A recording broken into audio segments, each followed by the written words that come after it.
કચ્છના માધાપર નવાવાસ વિસ્તારમાં ગોકુલધામ રોડ પર આવેલ અટલ પાર્કનું ભવ્ય લોકાર્પણ કેન્દ્રીય મંત્રી મનસુખભાઈ માંડવિયાના હસ્તે કરવામાં આવ્યું હતું। પૂર્વ વડાપ્રધાન અને ભારત રત્ન અટલ બિહારી વાજપેયીજીની જન્મજયંતિના સ્મરણાર્થે બનાવવામાં આવેલા આ પાર્કનું નિર્માણ ₹35 લાખના ખર્ચે થયું છે। આ પ્રકલ્પ રાધે રેસિડેન્સી કોઓપરેટિવ સોસાયટી દ્વારા સંચાલિત છે અને નવાવાસ ગ્રામ પંચાયતની પ્રેરણાથી સાકાર થયો છે।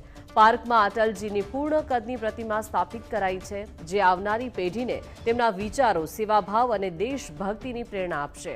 પર્યાવરણ સંરક્ષણ અને જનસુખાકારીને ધ્યાનમાં રાખીને પાર્કને 3 વિભાગોમાં વિકસાવવામાં આવ્યો છે। પ્રથમ વિભાગમાં પક્ષી વન છે, જ્યાં ફળદ્રુપ વૃક્ષો વાવીને પક્ષીઓનું સંવર્ધન કરવામાં આવશે। બીજા વિભાગમાં આયુર્વેદિક વન છે, જેમાં ઔષધિ છોડ વાવવામાં આવ્યા છે, જે આરોગ્ય જાગૃતિ ફેલાવશે।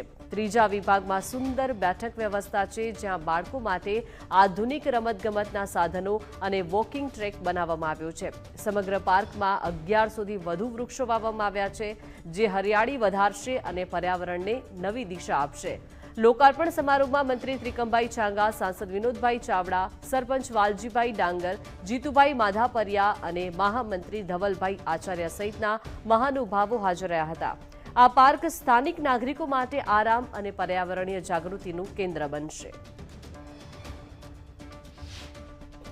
કચ્છના માધાપર ગામે પોતાના ગામની અંદર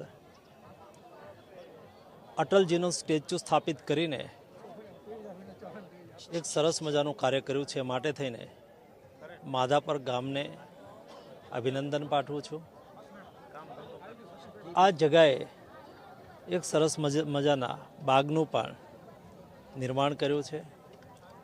અટલ બાગની અંદર માધાપરના ગ્રામજનો આવીને અટલજીના જીવન કવનમાંથી પ્રેરણા લેશે।